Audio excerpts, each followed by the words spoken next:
जी, अभी जो फ्रांस में हो रहा है आप देख रहे हो, फ्रांस के साथ इस समय सिर्फ इंडिया खड़ा है। इंडिया की भी गवर्नमेंट ऑफ इंडिया, लेकिन इंडिया में आप देख रहे हो यहाँ पे भी विरोध प्रदर्शन हो रहे हैं। और इन प्रदर्शनों का मकसद क्या है? आखिर ये पूरी दुनिया में शरीयत कानून लाना चाहते हैं, जिसको मैं पहले ही बता चुका था। यूरोप की वीडियो मैंने लगभग आज से 6 महीने पहले बनाई हुई थी, उसमें आप देख सकते हो वही सब हो रहा है जो आज हो रहा है। लेकिन इसका पहले से सब प्लान था पूरा, वहां पे हुए जा रहा था। मुस्लिम चरमपंथियों से यूरोप का सोसाइटी इतनी कमजोर हो चुकी है और लड़ ही नहीं सकती, और इंडिया तो उससे भी ज्यादा खतरनाक स्थिति में ड्राइवर सीट पे है। क्योंकि इंडिया में 20 करोड़ के लगभग मुस्लिम कम्युनिटी और इंडिया के जितने और कम्युनिटी हैं जो यहाँ पे रहते हैं, जो सब मिलजुल कर रहने की वो कहते हैं। लेकिन एक कम्युनिटी ऐसी है जो अपने आप को सबसे ऊपर समझती है, कहती है कि जो हम कहें वही सही है, जो वो सुनना ही नहीं चाहती। वो अगर वो तुम कुछ बोलोगे उनसे तो सीधा तुम्हारा बीहेडिंग कर देंगे, यानी गर्दन काट देंगे। तो ये कहाँ तक जायज है? उनके लिए सब कुछ वाजिबुल कत्ल है। मतलब तुमने उनके कुछ बोल भी दिया, लिख दिया, कार्टून कर दिया, तो ये कहाँ तक सही है? इंडिया में आप देख सकते हो हमारे तो 33 करोड़ देवी देवता है, डेली मजाक उड़ता है हमारे देवी देवता को। हमने तो कभी किसी की गर्दन नहीं काटी। आप देखते हो राम के नाम को, राम हमारा भगवान था, उसे कोर्ट तक जाना पड़ गया फिर जाके मंदिर बना। डेली आप न्यूज में देखते हो राम के नाम पे कितना मजाक उड़ाया जाता है। शंकर जो हमारे भगवान है उनके नाम का मजाक उड़ाया जाता है। ऐसे तो हम भी कहते कि जो शिव का मजाक उड़ाए, जो राम का मजाक उड़ाए, कृष्ण का उड़ाए, चाहे कितने भी हमारे देवी देवता है, मेरे को सबके नाम भी नहीं पता, तो उनकी गर्दन काट दो। तो ये कहाँ तक उचित होगा? क्रिश्चियन बोले जो हमारे जीसस के खिलाफ बोले उसकी गर्दन काट दो, बुद्ध बोले हमारे जो बुद्धा के खिलाफ बोले उसकी गर्दन काट दो। तो ऐसे तो गर्दन ही कम पड़ जाएगी दुनिया में। जो धर्म यही सिखा रहा है सारी दुनिया में। हुआ क्या था, फ्रांस में एक टीचर थे सैमुअल पैटी। सबसे पहले तो इन्होंने क्या किया, फ्रांस में किसी गल्फ कंट्री ने इन्हें शरण नहीं दी। सारी दुनिया में कहते कि यूएसए करा रहा है, इजराइल कराता है, आईएसआईएस में फंडिंग में। बताता हूँ आईएसआईएस यूरोप में होता क्या है। असल में जितने भी यूरोप में आते हैं ना, उनकी औकात नहीं है फ्रांस तक पहुंचने की। यूरोप के इंग्लैंड, जर्मनी, वो आते हैं यूरोपियन यूनियन के रास्ते। और यूरोपियन यूनियन को रास्ता कौन देता है? टर्की। टर्की उसे एक रूट प्रदान करता है जो एर्दोगन है। तो वहां से वो पहले यूरोपियन यूनियन में जाने के लिए पहले टर्की रास्ता चुनता है, और टर्की ग्रीस का रास्ता देता है। ग्रीस में जैसे ही घुस गए तो यूरोपियन यूनियन का पार्ट है, फिर वो कहीं पे भी आ जा सकते हैं। यूरोप का यूनियन का एक समझौता हो रखा है जिसके तहत वो कहीं पे भी आ जा सकते हैं। तो ग्रीस के रास्ते पूरे यूरोप में घूम लेते, जहाँ पे उन्हें पैसा, धन दौलत, उनका यही काम है वहां पे आके फिर अपनी संख्या बल बढ़ाना। जैसे ही संख्या बल एक सही मात्रा में हो जाता है तो फिर वो अपने प्रदर्शन, रैलियां निकालते, फिर दूसरे समाजों को डराते हैं भीड़ में। यही उनका काम है। चाइना में इसलिए नहीं करते, चाइना को तो सबक सिखाएंगे इतना गंदा कि चाइना को पता भी नहीं चलेगा। चाइना भी सोच रहा है कि हमारे साथ कुछ नहीं हो, क्योंकि चाइना और साउथ कोरिया, जापान में शांति है क्योंकि उसने कंट्रोल कर रखा है। लेकिन जिस दिन ये सारी दुनिया में मान लो इस्लाम फैल गया तो चाइना में तो सारे के सारे को वाजिबुल कत्ल होना है। अभी वो कुछ करेंगे, चाइना बोलते कि वहां पे इतना शिनजियांग में हो रहा, कोई मुस्लिम बोलता क्यों नहीं है? कोई मुस्लिम कंट्री इसलिए नहीं बोलते, उनके ना थिंक टैंक बने हुए हैं मुस्लिम कंट्रियों के। उन्हें पता है हम चाइना के अगेंस्ट कुछ बोलेंगे, सबसे पहले तो चाइना उसको सपोर्ट करता है आर्थिक रूप से, और अगर कुछ बोल भी दे गलती से, उनको सोच ले कि आर्थिक मदद ना करे, ये कुछ ना करे, तो उसे पता है शिनजियांग में जो हाल होगा ना, उन सबका कोई बचेगा ही नहीं। वहां पे इस्लामिक कुछ हो ही नहीं सकता। मतलब वहां पे सब मार दिए जाएंगे या कुछ भी कर दिया जाएगा, असैसिनेट कर दिए जाएंगे। तो इसलिए वो चुप रहते हैं। उन्हें पता है अगर कुछ ज्यादा बोलेंगे, क्योंकि चाइना में इस तरीके से चाहे कितनी भी बुरी स्थिति में हो लेकिन अपने धर्म को बचा के रखे हुए हो शिनजियांग में भी। और रिपोर्टें जितनी भी आती है यूएसए के दम पे आती है। यूएसए कुछ ज्यादा ही चाइना के अगेंस्ट रहता है, उसमें कितना सही है कितना गलत है ये किसी को पता नहीं है शिनजियांग में वाकई में हो रहा है या नहीं हो रहा। ठीक है। और यूरोप में जो हुआ है, क्योंकि अभी यहाँ का हाल है, कुछ दिनों पहले आपने देखा तो स्वीडन, नॉर्वे, वहां पे भी हुआ। जर्मनी में बुरा हाल कर रखा है। इंग्लैंड की तो ऐसी स्थिति है, इतने सारी सिटियाँ ऐसी हैं वहाँ पे पुलिस जाने से डरती है। हर नीदरलैंड हो गया, कुछ भी हो गया। पोलैंड एक कंट्री थी जिसने शरणार्थियों को शरण नहीं दी और वो बच गए। शरणार्थियों का मतलब क्या, पहले शरण दो फिर वहाँ पे शरिया कानून इम्प्लीमेंट करेंगे, यही उनका वो है।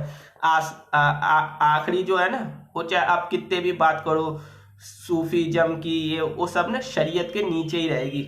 उसे कहते हैं कूफियत, जो सूफीजम को मानते हैं। एक ना बहुत बड़ा झूठ फैलाया जाता है सारी दुनिया में कि ये ऐसे ये ऐसे। वो सारी दुनिया में दारू हरम लाना चाहते हैं, इस्लाम दारू इस्लाम, जिससे सारी दुनिया को उनमें ना जो भी है वो बस ना उसके अंदर रहे, मतलब सारे का सारा कुरान शरीयत को जो मानने वाले लोग हैं। और ऐसा नहीं है, मैं पहले भी बता रहा था कि वहाँ पे ना जो कुछ है, जैसे इस्लाम में इतने सारे फिरके हैं, शिया, सुन्नी, बोहरा, हनफी, कादरी और देवबंदी, बरेलवी, अहले हदीस, वहाबी। तो ये सब तो आपस में लड़ते रहते हैं वैसे देखा जाए। और इस्लाम को किसी ने हानि पहुंचाई है ना, इस्लाम को कभी किसी गैरों ने मारा ही नहीं असल में। ये उन्हें खुद अपनी हिस्ट्री में ढंग से नहीं पता, इन्हें पढ़ने की बहुत ज़रूरत है। इस्लाम को किसी ने मारा है ना तो आपस में लड़ कट के मरे हो, मतलब कोई उन्हें मारने वाला प्लान अभी तक कोई हुआ नहीं, कोई ना कभी ईसाई ने उन्हें पहुंचाया। क्योंकि अगर कोई एक भी मार देता है तो वो बात तो यूएनए तक चले जाती है, क्योंकि वो सारे देश इकट्ठे होते हैं। लेकिन जब आपस में लड़ते हैं तो कोई कुछ नहीं होता। तो इसी तरीके से वो आपस में लड़ते, चाहे सीरिया में एक दूसरे को मार रहे हो, इराक में मारते हो, यमन में मारते हो, ईरान में मारते हो, पाकिस्तान में मारते हो, जहाँ पे भी हो जाते हैं ये बहुसंख्यक वहाँ पे आपस में लड़ते हैं, आपस में मारते हैं। लेकिन कभी ईसाई कंट्री का सुना है कभी उसने वहाँ पे आके अरब में आके उनको मार दिया? कभी हिंदू ने मार दिया गल्फ में या अफ्रीका में जहाँ पे वो बहुसंख्यक में है, या यूरोप में भी 4-5 देश ऐसे हैं जहाँ पे ईसाई मुस्लिम मेजोरिटी में और मुस्लिम नेशन ही है। तो ऐसा हुआ नहीं है, क्योंकि दम नहीं है।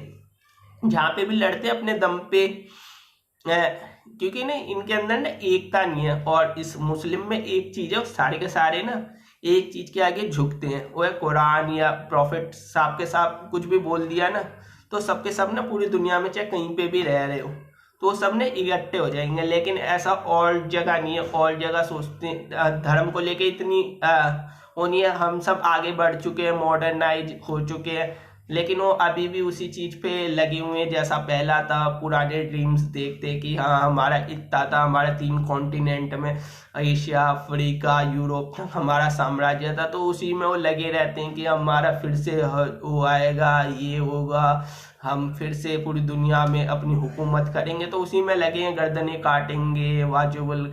तो उनको बड़ा मजा आता है इन चीज में। या अलग अलग सोच होती है, आपको दिखाए चाहे कुछ भी, एक तरफ आपको टीवी के सामने आएंगे कि ये असली है, ये असली है। कभी आपने देखा नहीं होगा, जो असली होंगे ना उसके खिलाफ कभी कोई बोलने के लिए नहीं आता।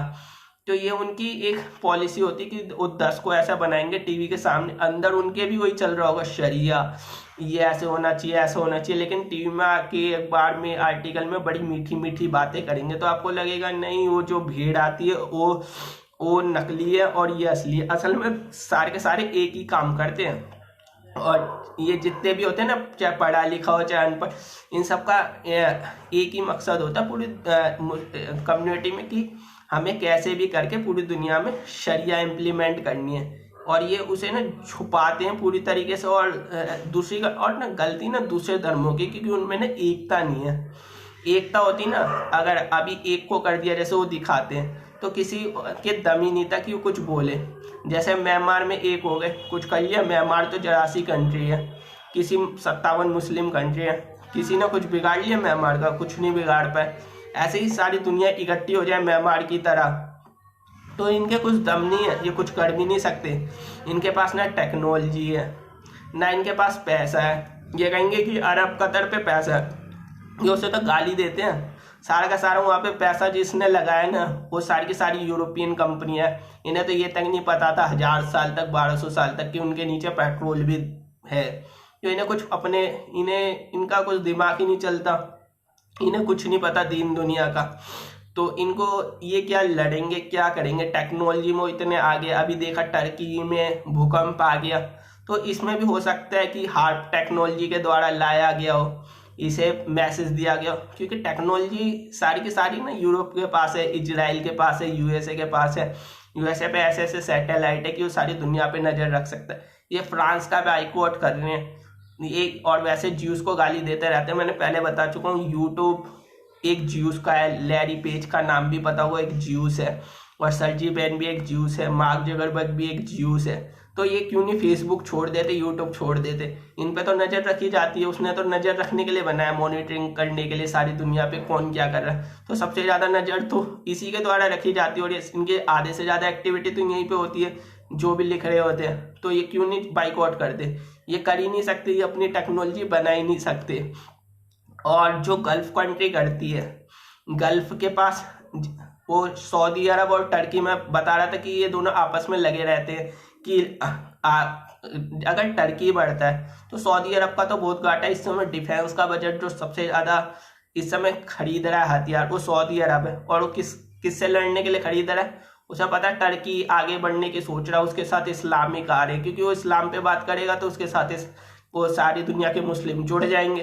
तो इसलिए वो हथियार खरीद रहा है। हो सकता है सऊदी अरब के जो खुद के हुकूमत, जो वहाँ की लोकल जनता उसके साथ ना हो, लेकिन पैसा है सऊदी अरब के पास, और सऊदी अरब और उसके सामने गल्फ की कंट्री, तो आपस में फिर से लड़ेंगे। और इनका लड़ना इसलिए बनता है, ये लड़ते ही रहते हैं आपस में, चाहे कुछ भी हो जाए। और इस दुनिया को बहुत झूठ बताया जा रहा है इस समय क्या हो रहा है क्या नहीं हो रहा। आगे भी देखना, यूरोप की हालत जितनी खराब है ना, उससे भी इंडिया की हालत बहुत ज़्यादा खराब हो सकती है, क्योंकि इंडिया में कोई कुछ इस तगड़े स्टेप लेता नहीं है। अपोजिशन तो बिल्कुल बोलता ही नहीं, साइलेंट मुद्रा में हो जाता है, क्योंकि उसे पता है उसे वोट बैंक खोने का एक डर रहता है। तो ऐसे ही सारी दुनिया में सेकुलर लीडर बड़े बड़े लीडर, तो इसका खामियाजा सारी दुनिया को भुगतना पड़ रहा है। कभी सुना है आपने गल्फ कंट्री में किसी और कम्युनिटी के इस तरीके से प्रदर्शन? वहां पे बोल भी नहीं सकते। कभी इस्लामिक कंट्री में, चाहे बेशक इंडोनेशिया क्यों ना, जिसे सेकुलर कहते हैं, मलेशिया ही, वहां पे कभी सुना है कभी किसी दूसरी कम्युनिटी ने वहां पे इस तरीके से प्रदर्शन निकाला हो? निकाल ही नहीं सकते, क्योंकि वहां पे एक डर होता है। ब्लास्फेमी लगा रखी होती है 6 से ज्यादा, मेरे को नहीं पता कितनी कंट्री में लगाई है। तो वहां पे तो सीधा वाजिबुल कत्ल है। और ये झूठ बताते कि ऐसा नहीं है, ऐसा नहीं लिखा, ऐसा नहीं लिखा। मैं आपको एक बार ना पूरी किताब पढ़ के, आपको यकीन ना हो ना तो आप सब ना खुद किताबें पढ़ लेना, या कहीं और पे जाने की जरूरत नहीं है। आप खुद ही किताब पढ़ना, उसमें क्या लिखा उस पर खुद देखना।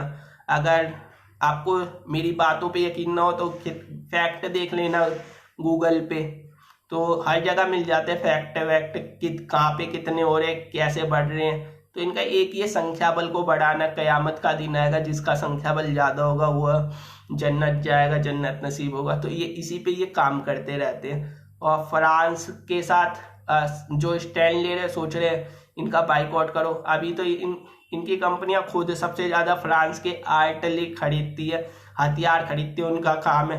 क्योंकि टर्की तो खुद हथियार खरीदता था, नेटो का मेंबर था, जिसकी ये बात कर रहे हैं। अभी 1 महीने बाद फिर से हथियार खरीदेंगे, क्योंकि वहाँ की डॉशो कंपनी है, वहाँ से जैसे इंडिया ने राफेल खरीदा, और मुस्लिम कंट्रियां भी खरीदती है उससे हथियार। तो कब तक बाइकआउट करेंगे? इनके दम नहीं। और फ्रांस का इतना कुछ बिगड़ना नहीं है, लेकिन फ्रांस को कोई कमजोर कर सकता है ना, तो उनके देश में जो इलीगल माइग्रेंट आए उनसे उन्हें खतरा है। बस यही इंडिया के साथ है। इंडिया को कोई विदेशी ताकत इस समय मुश्किल है, लेकिन जो इंडिया के अंदर रह रहे हैं उनसे ज्यादा खतरा है। चाइना इंडिया को मार नहीं सकता ना हरा सकता है, लेकिन जो इंडिया के अंदर है उनसे इंडिया को बहुत खतरा है। इसलिए अलर्ट की पुदरा रहनी चाहिए, और सबको एकजुट होना चाहिए इस मामले में। आप भी देखते हो, कोई भी किसी भी भगवान का होता है तो सबको एक साथ मिलकर आवाज उठानी चाहिए, क्योंकि ये एक आप कहोगे कि मॉडर्नाइजेशन हो चुका है। ये साथ में ना धर्म को मानो या ना मानो, जैसे मैं भी नास्तिक को मानता नहीं हूँ भगवान, लेकिन अगर ऐसा चलता रहा तो आपको जो एथिज्म है उसको भी नहीं माना जाएगा। किसी भी चीज को ये सपोर्ट नहीं करते दुनिया में। जो भी साइंस फिक्शन की बातें करे, चाहे किसी भी चीज की बातें करें, नैतिकता, मौलिकता, बातें बड़ी अच्छी अच्छी करेंगे टीवी पे, लेकिन ये मानते नहीं है किसी भी चीज को। तो थैंक यू सो मच। जय हिंद, धन्यवाद।